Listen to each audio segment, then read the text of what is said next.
भक्त ने पूछा किस तरह का काम कर सकता है। उसने बताया कि वह लॉस एंजल्स में एक सफल वकील है।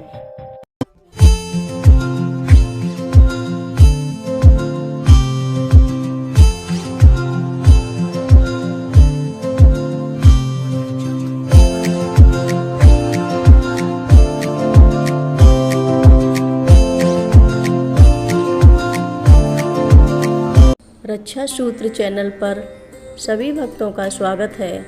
हम सभी भक्तों को महाराज जी की अद्भुत पावन कथाएं सुनाने जा रहे हैं। कृपया सभी भक्त ध्यान से सुनें। उत्तर प्रदेश पुलिस का एक सर्वोच्च अधिकारी महाराज जी के पांव दबा रहा था। एक अमेरिकी भक्त भी वहीं बैठा था। पुलिस अधिकारी का उससे परिचय कराते हुए बाबा जी ने पूछा, अमेरिका की पुलिस भी भारत की तरह होती है? भक्त ने उस पुलिस अधिकारी की ओर देखा और अमेरिका तथा भारतीय पुलिस में यह अंतर देखकर हंस पड़ा। उसने कहा, अमेरिका की पुलिस तो बड़े अधिकार प्राप्त होते हैं और वे अक्सर यह भी भूल जाते हैं कि वे जनता के सेवक हैं।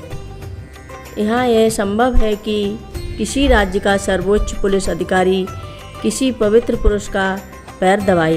इसके बाद महाराज जी ने पुलिस अधिकारी को भक्ति का परिचय कराते हुए कहा, ये रामदास हैं, अमेरिका की पुलिस को ईश्वर के पास ले जाने को है। ऐसा कहकर महाराज जी भविष्य की उस शक्ति को भक्त के भीतर लाने का प्रयास कर रहे थे जो उसकी कल्पना से भी परे की चीज़ थी।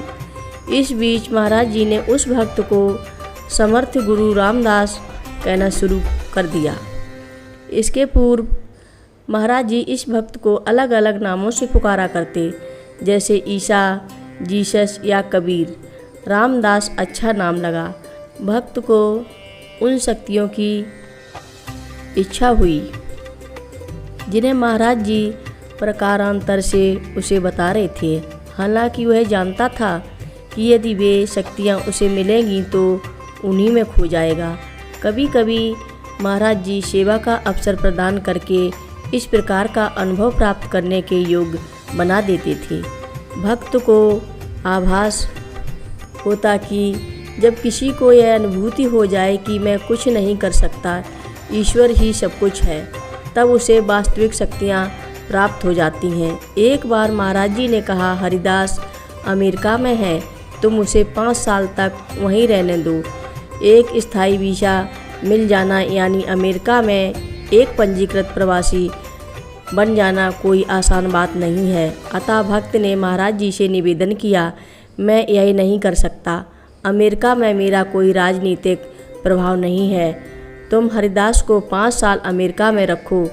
हमने भगवान दास को तो 7 साल यहाँ रखा। भक्त को हंसी आ गई। उसमें और महाराज जी में कैसी तुलना।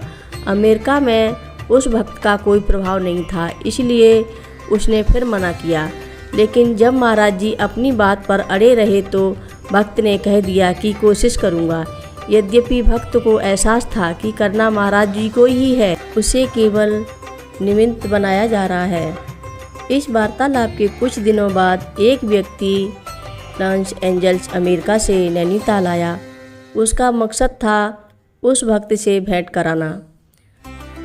वह भक्त लावांगतुक को बाबा का दर्शन कराने ले गया। महाराज जी ने उसका नाम बद्रीनाथ दास रख दिया। वह व्यक्ति महाराज जी से बहुत प्रभावित हुआ। बद्रीनाथ दास ने बाबा से मिलवाने पर धन्यवाद दिया और कहा कि अमेरिका में उसके लायक कोई काम बताएं। भक्त ने पूछा, किस तरह का काम कर सकता है? उसने बताया कि वह लॉस एंजल्स में एक सफल वकील है। फिर भक्त ने उससे कहा, मेरे परिवार के कई लोग वकील हैं, परंतु इस समय मुझे किस कानूनी सहायता की ज़रूरत है? वह है हरिदास बाबा को अमेरिका में लंबी अवधि तक रहने के लिए वीज़ा दिलवाना। इस भक्त ने मेहमान को बाबा की भावना से भी अवगत कराया।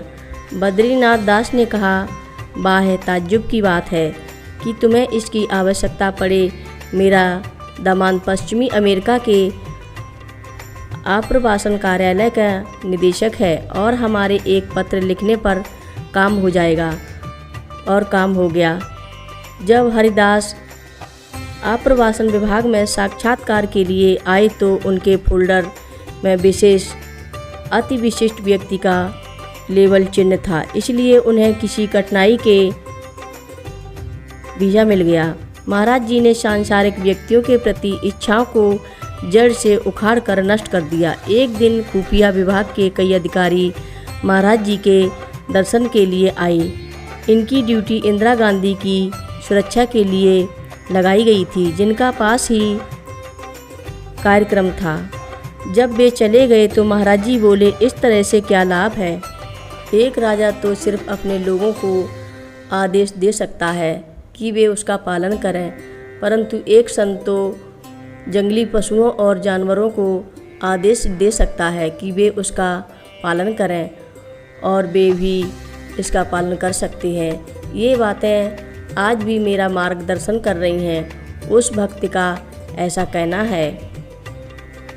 हर रोज़ महाराज जी की कथाएं सुनने के लिए रक्षा सूत्र चैनल को अवश्य सब्सक्राइब करें, शेयर करें और लाइक करें। घंटी बजाना ना भूलें। कमेंट बॉक्स में लिख भेजें, जय नीम करोरी बाबा जी महाराज। महाराज जी की लीलाएं अपरंपार हैं, वो दुनिया से परे हैं। बोलो नीम करोरी बाबा जी महाराज की जय बोलो।